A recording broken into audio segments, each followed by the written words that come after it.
Hoje é o segundo encontro da série de mensagens, o poder das palavras. Você que estava com a gente na semana passada vai lembrar que nós, na semana passada, conversamos sobre o quanto aquilo que nós escutamos muitas vezes nos machuca e como nós podemos nos fortalecer em relação a isso, como nós podemos filtrar aquilo que nós escutamos para que isso não nos machuque tanto.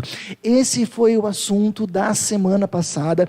Agradeço todo mundo que mandou um feedback, um retorno durante essa semana, do quanto a mensagem de semana passada foi importante, e aproveito para comentar com aqueles que não estiveram.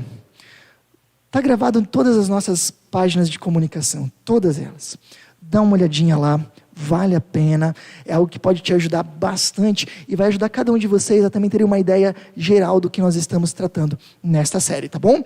Hoje nós vamos continuar a nossa reflexão e para você ter uma ideia do quanto as palavras são importantes, olha só o que uma reportagem da revista britânica The Economist, uma das revistas mais importantes dessa área, fala. As falhas de comunicação são as principais responsáveis por problemas de produtividade e para a saúde dos colaboradores em uma empresa. Isso aqui é importante para todo mundo que trabalha, especialmente para pessoas que precisam liderar equipes no seu ambiente de trabalho. Essa revista está dizendo que problemas de comunicação são os principais responsáveis. Principais, não é um dos fatores, principais responsáveis para a perca de produtividade num ambiente de trabalho e para o estresse e o desgaste dos seus trabalhadores. Isso é muito importante, se você gerencia uma equipe, a você estar atento a isso. Só para você ter algumas ideias, então, de números. Olha só, segundo a mesma revista, 44% das pessoas entrevistadas falaram que a falta de comunicação causou um atraso ou falha na conclusão de projetos. Quase metade afirmou que falha de comunicação já prejudicou projetos. 18% disseram que a falta de comunicação levou à diminuição das vendas e, por consequência, também à diminuição de faturamento. 18%. E aí um dado que para mim é o mais importante, olha só. Problemas de comunicação também contribuem para o estresse, de acordo com 52% das pessoas, e o desânimo, 31%. A gente fala tanto de estresse e de desânimo nos ambientes de trabalho, e aqui grande parte deles estão dizendo que isso é devido à falta de comunicação. Mas não é só de trabalho. Olha só como as palavras são importantes nos nossos relacionamentos. 86% das pessoas entrevistadas, divorciados, apontaram como deficiência na comunicação ser o motivo do fracasso no seu casamento. Não um motivo, o motivo. Essa é uma porcentagem assustadora. 86% das pessoas divorciadas apontaram como falta de comunicação ser o motivo que ocasionou o rompimento do casamento. Nós não temos pesquisas da mesma forma para o relacionamento de pais e filhos, ou mesmo de amizades, ao menos não encontrei.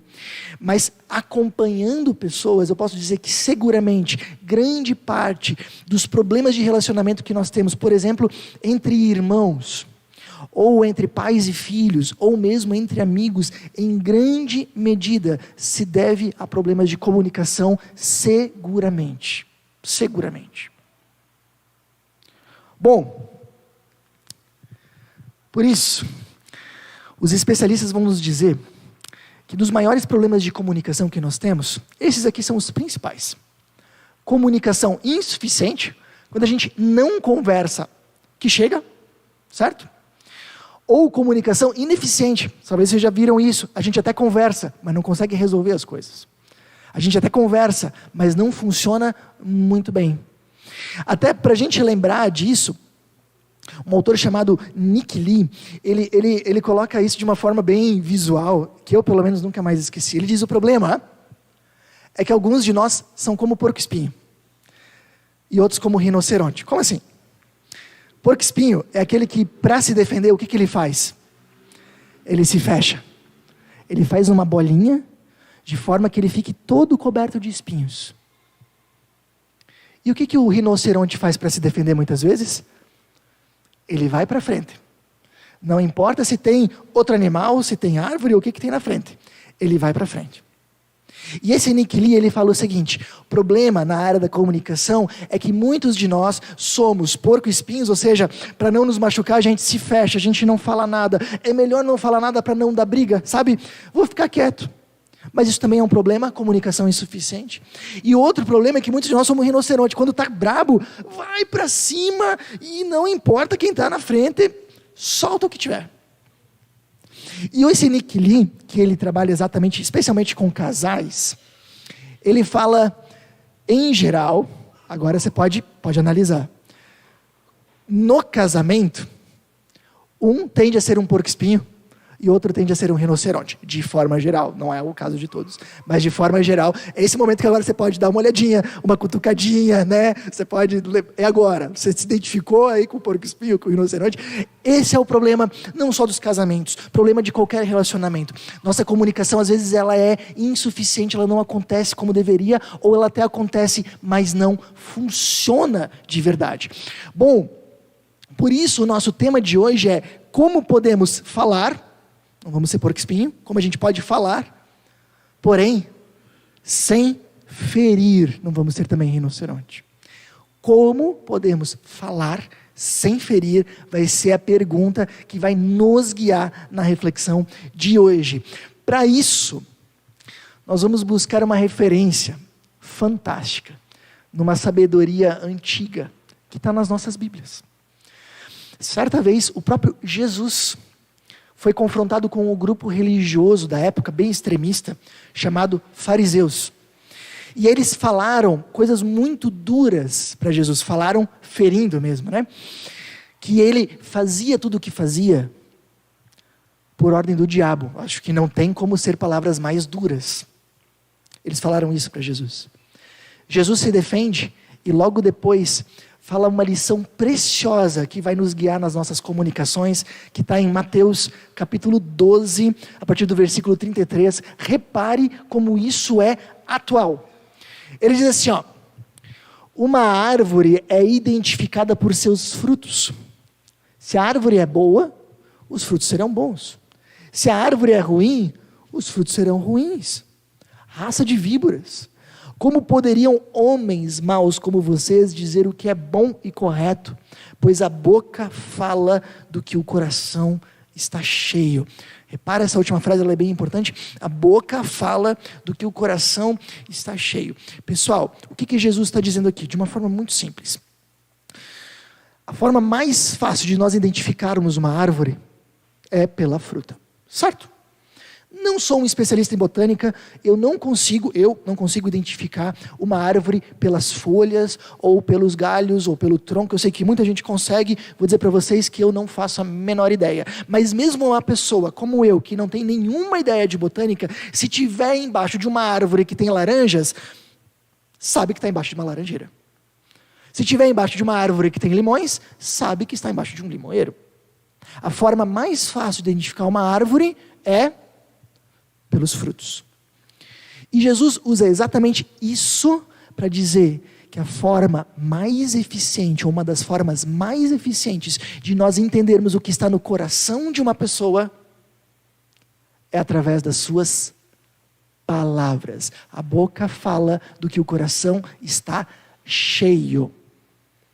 E aí a gente de repente pode questionar, não, já fui numa palestra que falava sobre metalinguagem e a gente aprendeu como o olhar comunica, como a postura comunica. Sim, tá certo. Mas repara nessa foto que está aqui. O que essa pessoa aqui está sentindo? Tristeza, o que mais? Medo, angústia. Mais alguma? Solidão. Ótimo.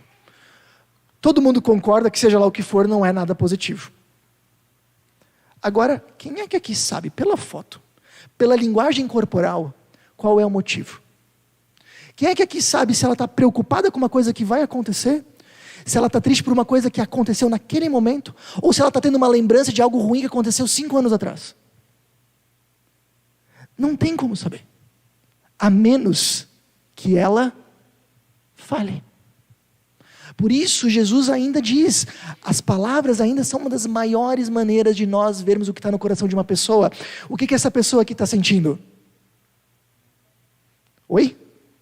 Felicidade, superação, parece, né, que ele acabou de uma conquista, comemorando. Agora, da mesma forma, quem sabe se ele ganhou uma promoção, se ele acabou de ser pai, quem sabe se ele está feliz por algo que ainda vai acontecer, ou algo que já aconteceu, ou algo que está acontecendo. A única forma são as palavras. Novamente, o princípio que Jesus falou aqui é muito importante. Palavras são uma das formas mais importantes de nós entendermos o que está no coração de alguém. Sabe o que isso significa? Qualquer um de nós, você e eu, qualquer um de nós, temos sonhos, temos desejos, temos vontades, temos medos, temos preocupações, como as pessoas da foto. Mas qual vai ser a única forma das pessoas saberem o que é? Se nós falarmos. Para entender? Pessoal, nós conversamos muito sobre intimidade. E sabemos que intimidade, ela é importantíssimo para um casamento funcionar, para um relacionamento de pais e filhos funcionar, até mesmo para o nosso relacionamento com Deus. Nós falamos de buscar intimidade com Deus. O que é intimidade? Intimidade é uma palavra que vem do latim, íntimos, que significa interior, dentro, tudo que é é dentro. O que é ter intimidade? E ter intimidade é você saber o que a outra pessoa gosta, não gosta, sonha, deseja, se preocupa, busca. É saber o que está dentro. Qual é a única forma da gente conseguir intimidade? Através das palavras. Nesse sentido, eu sei que isso para algumas pessoas é difícil. Porque tem algumas pessoas, eu não vou nem pedir para levantar a mão, não se preocupem, mas que se encaixaram como o porco espinho. E isso para essas pessoas é difícil falar, eu sei. Tem algumas pessoas que naturalmente se fecharam, ou mesmo por experiências ruins, confiaram, se deram mal, se fecharam, eu sei. Mas o que acontece aqui é que a única forma de você construir intimidade, a única forma de pessoas terem acesso ao teu coração, não precisa ser todas as pessoas, mas a única maneira das pessoas próximas terem acesso ao teu coração é através das palavras. Então você precisa se esforçar de alguma forma para se abrir. E quer ver como é uma questão de esforço? Olha só comigo. Imagina, um casal vai para um restaurante, talvez até com os filhos juntos. E uma das primeiras coisas que a gente vê, repare, quando a gente vê um casal no restaurante, cada um senta e pega o celular. Não é? Agora imagina a mesma cena, mesmo casal, a mesma família, foi com outro casal ou com uma outra família junto no restaurante. O que a gente faz? A gente se esforça para conversar, para puxar assunto. A gente não fica cada um no seu celular. Não, tem um amigo aí, fica chato, né? Fica chato a gente ficar aí no celular. A gente se esforça para puxar assunto. O problema é que a gente se esforça muito pouco com os membros da nossa família. Essa é a questão. Lembra disso. Claro que a gente precisa lidar com algumas coisas. Se a gente quer que a gente tenha esse espaço de falar o que está no nosso coração, de pessoas conhecerem o que está na raiz, da nossa raiz, não só, né? A gente tem que lidar com algumas coisas. Uma delas é, por exemplo, aquilo que eu acabei de falar. O celular. Ou ladrões de comunicação, a televisão também pode ser. Queria que vocês gravassem uma coisa. Eu já atendi muitos casais em crises. Muitos. E eu posso atestar aquilo que a gente viu ali. Grande parte estavam em crise por faltas de comunicação. Grande parte, grande maioria. Quase todos tinham alguma coisa a ver com o celular. Chegavam em casa e ao invés de conversar, iam para o celular e às vezes passavam horas. Por isso deixa eu dizer uma coisa, por favor, guarda isso para a vida de vocês. Se um dia, seu marido ou sua esposa disserem para você Querido, querida, acho que você está usando muito o celular. Ouça, porque provavelmente ele ou ela estão certos. Se um dia os teus filhos chegarem para você dizer, papai, mamãe, sai um pouquinho do celular e vem brincar comigo. Ouça, porque provavelmente ele está certo. Nós dificilmente conseguimos ter a dimensão disso. Mas é um dos grandes, enormes ladrões de comunicação e de intimidade das famílias. Além disso, muitas vezes a gente tem uma comunicação meramente funcional. Isso acontece especialmente com homens, não só, mas especialmente com homens. A gente tem uma facilidade grande de falar da conta, do dinheiro, daquilo que tem que fazer, no que nós vamos fazer de almoço no outro dia. Mas falar do que a gente sente é mais difícil, especialmente por homens, por causa da nossa cultura, onde homens não são tão estimulados a isso. Mas é importante. Intimidade não só se constrói falando de conta. Intimidade se constrói falando de sentimentos. Guarda isso. Bom, Mary Catherwood, que foi uma poetisa americana, ela diz uma coisa bem importante. 2 pessoas podem conversar uma com a outra debaixo do mesmo teto durante anos e ainda assim nunca se encontrar de verdade. É isso que a gente não quer. E para isso as palavras são indispensáveis.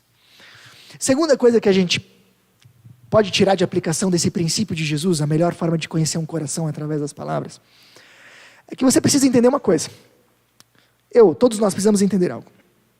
Quando nós falamos, a pessoa que está nos ouvindo, ela não está só nos ouvindo. Inconscientemente, ela está tentando interpretar o que está no nosso coração. Dá para entender?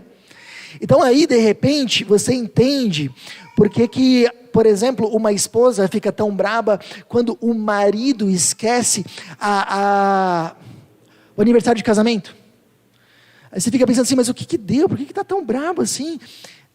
Não é as palavras e não é a atitude, não é o esquecimento em si, mas a pessoa que se sentiu ofendida está fazendo uma leitura a partir disso.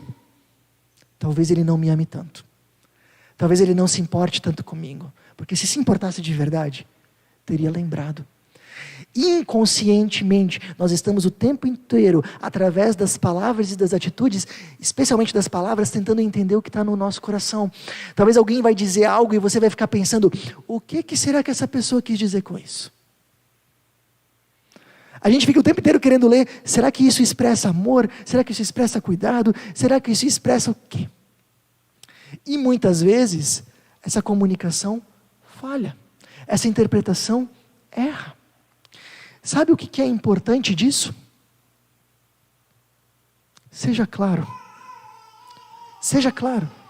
Seja claro com relação aos teus sentimentos. Eu sei, e muitas vezes eu já ouvi pessoas comentando, especialmente mulheres, dizendo assim, eu não devia falar, ele já devia saber. Vai? Eu não devia falar. Ele que devia já saber disso aí. Eu sei que provavelmente essas pessoas estão certas. Deveria saber mesmo. Deveria já ter entendido mesmo. Mas às vezes a gente não consegue interpretar tão bem quanto as pessoas gostariam. E eu vou dizer para vocês, muitas vezes, falhas de comunicação, não só no casamento, também às vezes entre irmãos, acontece porque uma pessoa interpretou algo errado. Achou que aquela pessoa queria dizer com aquilo, algo que na verdade ela não queria. Achava que aquela pessoa com aquilo queria manifestar desprezo e não queria. Isso acontece especialmente quando nós nos comunicamos no WhatsApp, na internet, muito mais ainda. Seja claro. Mas tem mais. Deixa eu fazer 3 perguntas para vocês, não se preocupa, não precisa responder, só pensa, tá bom? Muito bem. Você é uma pessoa amargurada? Penso. Segunda, você cultiva ódio no teu interior? Pensou? Vamos para a última. Você cultiva inveja no teu coração? Vou dizer para vocês uma coisa. Nós instalamos sensores ultramodernos de pensamento aqui no nosso salão. E nós vamos fazer uma leitura do que vocês pensaram. Os nossos sensores estão calculando e chegaram à conclusão que 100% responderam não para essas perguntas. 0% respondeu sim. Confere? Pessoal, sabe o que eu quero dizer com isso? É uma brincadeira, né? Mas sabe o que eu quero dizer com isso? Ninguém consegue, até hoje eu nunca vi uma pessoa dizer: sou uma pessoa amargurada. Sou uma pessoa invejosa. Sou uma pessoa que tem ódio no coração. As pessoas nunca vão admitir. Elas podem realmente estar cultivando ódio, amargura e inveja no seu coração e não perceberem isso. E aí, olha só o que Jesus ensina nesse texto. A pessoa boa tira coisas boas do tesouro de um coração bom, e a pessoa má tira coisas más do tesouro de um coração mau. Eu lhes digo, no dia do juízo vocês prestarão contas de toda palavra inútil que falarem. Por suas palavras vocês serão absolvidos e por elas serão condenados. O que Jesus está querendo dizer aqui, pessoal? Aquelas pessoas religiosas, fariseus, se julgavam pessoas muito boas, muito amáveis, pessoas corretas, pessoas honestas. Na leitura delas estava tudo certo, porém, suas palavras estavam cheias de ódio e de inveja. E Jesus está dizendo, a melhor forma de nós sabermos o que tem no coração é através das suas palavras. Então, se a gente quer saber se nós, por exemplo, estamos de repente nutrindo inveja, ou amargura, ou ódio no nosso coração, o meio mais seguro da gente fazer isso, o meio mais confiável de nós fazermos isso, não é nos perguntando, será que eu sou amargurado? Não, o meio mais confiável da gente fazer isso é prestando atenção nas palavras que nós estamos dizendo. Porque se nós estamos volta e meia falando de coisas que as pessoas fizeram de ruim para nós, que aconteceu há mais de um ano atrás, sim, nós estamos cultivando amargura.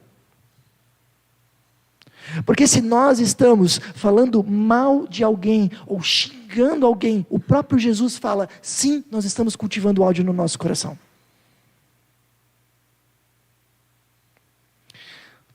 Se nós queremos analisar o nosso caráter, a forma mais confiável é olhar para as nossas palavras.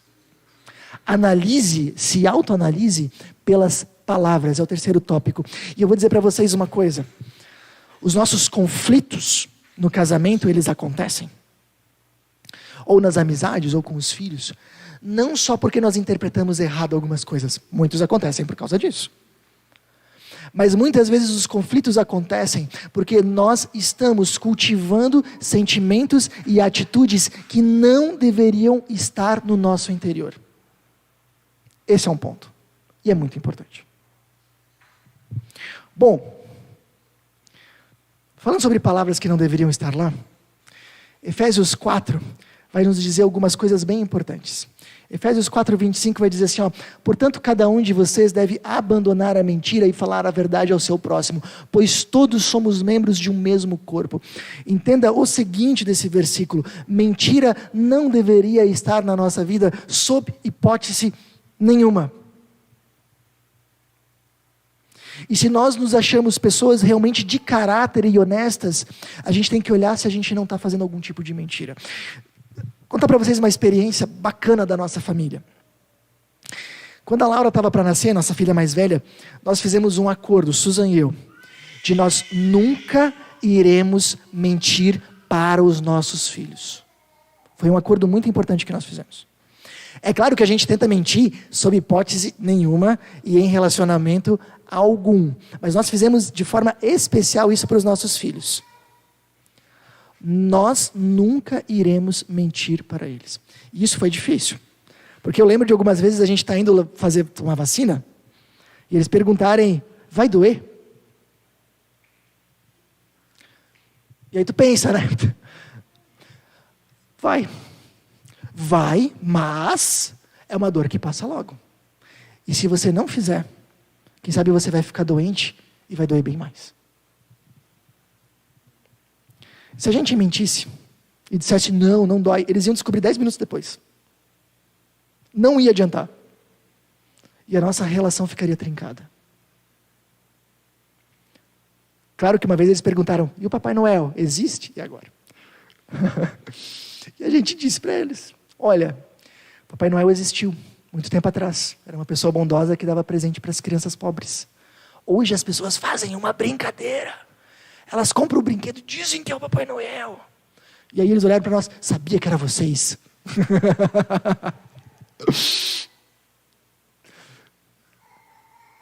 A gente não precisa mentir. A gente acha que precisa, mas a gente não precisa. Mentira não precisa estar na nossa vida. E é importante para o nosso caráter. Além disso, Efésios 4:29 diz: nenhuma palavra torpe saia da boca de vocês. Torpe aqui no grego significa literalmente podre, tá? Podre. O que é uma palavra podre de acordo com Efésios? Mas apenas o que for útil para edificar os outros, conforme a necessidade, para que conceda graça aos que o ouvem. O que é uma palavra que não é podre? É aquilo que é construtivo. É bem isso que está dizendo. É aquilo que é construtivo. Ou seja, nada que é destrutivo deveria sair da nossa boca. Aqui inclui fofoca, aqui inclui falar mal dos outros, aqui inclui prejudicar alguém propositalmente para você subir na sua carreira. Tudo aquilo que não constrói, que destrói, não deveria sair da nossa boca. Isso me lembra um exemplo muito bom que não está na Bíblia, mas ajuda bastante. Conta-se que certa vez um discípulo de Sócrates, filósofo grego, chegou para ele esbaforido e disse: mestre, tenho que te contar uma coisa. Ao que Sócrates disse: antes de você me contar, passa estas tuas palavras em 3 peneiras. E essa história ficou conhecida como as 3 peneiras de Sócrates. A primeira peneira é a peneira da verdade. O que você vai dizer é a verdade? Você tem certeza? Você conferiu? Ou você só copiou e colou alguma coisa que você viu no Instagram? Isso aqui é bem importante na época de fake news que a gente vive. É verdade, você tem certeza que é verdade? Sim, passou nessa peneira? Vai para outra. A peneira da bondade. O que você vai falar é bondoso, é gentil, é motivado pelo amor ou é maldoso? Passou na segunda? Ah, não, tudo bem. É verdade e é bondoso. Então me diz, passa na peneira da necessidade. É necessário você falar? Eu vou conseguir contribuir nisso de alguma forma? Ou você está falando só por falar? Se não passar nessas 3 peneiras, não me fala o que é. E o discípulo ficou calado. Algo muito próximo é o que a Bíblia orienta em Efésios. Que saia da nossa boca aquilo que for útil, construtivo. Se não, é porque podem existir coisas ruins sendo cultivadas no nosso coração e a gente não está se dando conta. Essa é a ideia. Falamos até agora o seguinte: aprenda a se abrir, seja claro, se autoanalise pelas palavras. Para a gente finalizar, repare o seguinte: nós autoanalisamos o nosso coração pelas palavras. Mas por onde a gente começa a mudança? Pelas palavras? Pelo coração. Eu não posso, se eu quero laranjas, eu não posso pendurar laranjas num pé de maçã. Nunca vai funcionar. A única forma de eu ter laranjas é com uma árvore de laranjas. Então, nós identificamos o nosso coração através das palavras, mas nós mudamos as nossas palavras através do nosso coração. Aqui está o negócio. Então, a gente pode sair daqui decidido, dizendo assim: não, a partir de hoje nunca mais vou fazer uma fofoca. Nunca mais. Nunca mais vou xingar meu filho. Nunca mais. E de repente, a gente vai conseguir isso uma semana. Um dia, uma hora. Por quê? Porque a gente quer mudar a fruta, mas não mudou a árvore. Não adianta. Por isso a Bíblia ela sempre vai defender uma mudança profunda. Pessoal, se não é uma mudança profunda, não resolve. Você fala mal dos outros. Você é duro com as suas palavras. Por quê? O que está nessa raiz desse problema? Amargura? Uma ponta de arrogância? De alguma forma, talvez você se ache melhor do que os outros.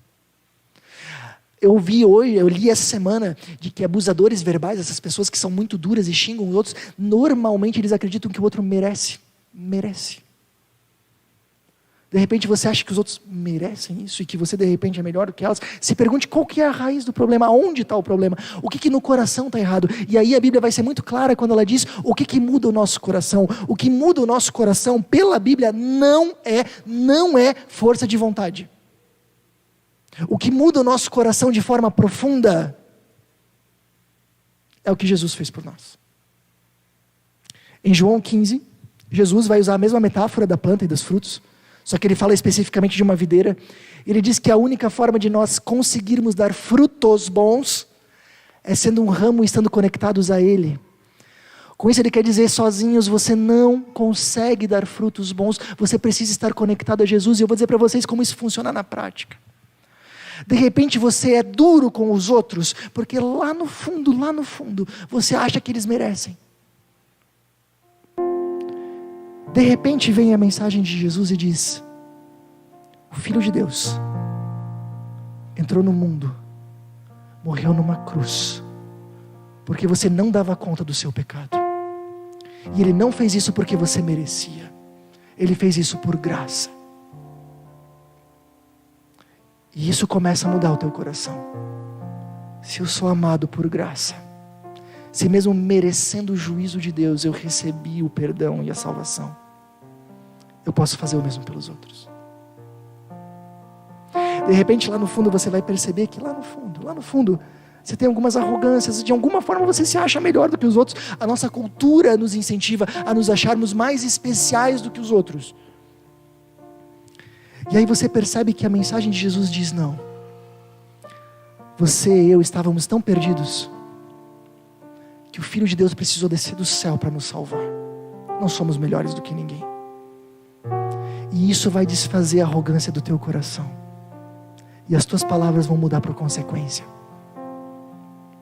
De repente, você tem palavras duras de amargura, lembrando coisas que foram feitas para você há tempo. E aí você começa a entender que através de Jesus você é perdoado sem merecer.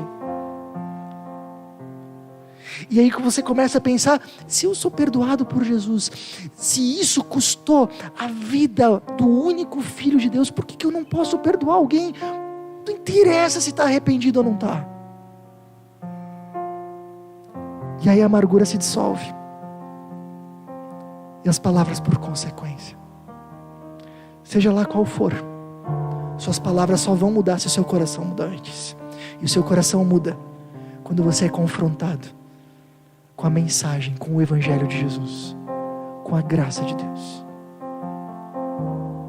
Deixa isso entrar no teu coração. Deixa isso mudar as tuas raízes. E com o tempo, frutos diferentes surgirão. Se você quer isso, avalie. Você acredita que está vivendo uma comunicação ausente ou ineficiente em alguma área da sua vida, na família, no trabalho, em alguma área? Ponto 2. O que as tuas palavras estão revelando do teu caráter? Olha só as tuas palavras. Tem bondade ou tem maldade? Tem amor ou tem ódio? Tem perdão ou tem amargura? Seja sincero. Decida pedir para Deus transformar teu coração e fazer das tuas palavras um instrumento dele nesse mundo, como nós cantamos na primeira música. As palavras são consequência de um coração transformado.